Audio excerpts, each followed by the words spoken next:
S'approcher, juste assez pour aborder, et le tout en pleine vitesse avec la vedette. C'est délicat, mais obligatoire. Sur le Rhin, la gendarmerie fluviale n'a pas le droit d'arrêter les bateaux. Les contrôles sont possibles, mais il faut monter en marche.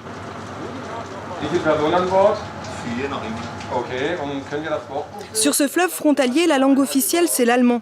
Pas de problème pour ces gendarmes. Ils sont français, mais parfaitement bilingues. Et surtout, ils travaillent main dans la main avec des policiers d'outre-Rhin. Nous contrôlons les documents, le livre de bord donc, qui permet, je dirais, de visualiser l'équipage qui est présent à bord. Ensuite, nous contrôlons des documents plus spécifiquement liés aux différents membres d'équipage avec leur qualification, leur identité, leur aptitude médicale. Et ensuite, nous contrôlons également les documents propres au bateau lui-même, équipement de sécurité et divers aspects relatifs à la sécurité du bateau. Navire de commerce ou de plaisance, les contrôles comme celui-ci sont quotidiens. Les brigades sont mixtes. Au total, 55 gendarmes allemands et français surveillent ensemble les 185 km du Rhin, de Bâle en Suisse à Lutternbourg en Alsace. Sur tout le tracé de ce fleuve au statut international, la réglementation est la même, quel que soit le pays traversé. C'est la Convention de Mannheim de 1868. Avant, un bateau qui partait de Bâle à destination de la Hollande devait payer des droits de douane dans chaque pays qu'il traversait. À l'époque, ce système avait été simplifié. Les embarcations ne payaient plus qu'à leur départ et à leur arrivée. Et cela pour permettre une libre circulation des navires. Cette liberté de circulation, c'est un principe fondateur de la réglementation internationale actuelle.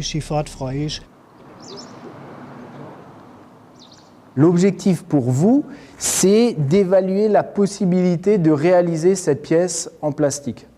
Cette classe de BTS du Haut-Rhin est internationale. Il manque une partie des étudiants. C'est la semaine où les apprentis travaillent dans leur entreprise en Allemagne. Tous ces élèves voient leur future carrière à l'étranger.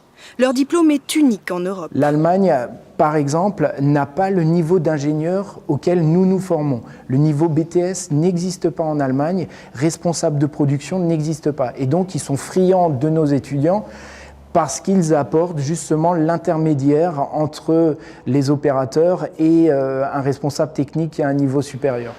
Et l'enjeu est grand. D'ici à 2030, il manquera à l'Allemagne 5 millions de travailleurs, dont la moitié de diplômés.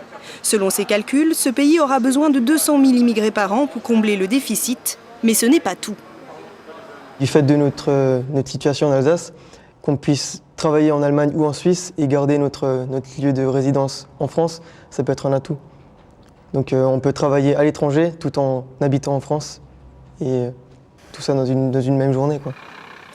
Passer la frontière allemande, parcourir 60 km tous les matins pour aller de chez lui à son usine, voilà le quotidien de Florian, 22 ans. Le jeune homme est apprenti transfrontalier en dernière année de BTS. Ne pas travailler dans sa langue maternelle peut s'avérer compliqué, surtout les 6 premiers mois. C'est compliqué justement avec le langage technique allemand. Justement, vu qu'on est quand même dans un domaine technologique qui peut être assez poussé, on va dire. Donc le temps de trouver chaque mot, la traduction par rapport au français, c'est assez compliqué au début. Heureusement, Bruno l'aide et lui apprend le métier au quotidien. Cet ingénieur français de 26 ans a fait le même BTS que Florian. Après 4 ans passés dans cette usine de plasturgie, il remarque une nette différence entre la culture d'entreprise allemande et française. J'étais ouvrier en 3-8, j'avais un salaire, on va dire, dans la moyenne. Et maintenant, au bout de 4 ans, je suis passé au niveau ingénieur, donc j'ai doublé ma paye. Et j'ai été reconnu en fait en fonction de mes compétences, de ce que je savais faire sur le terrain.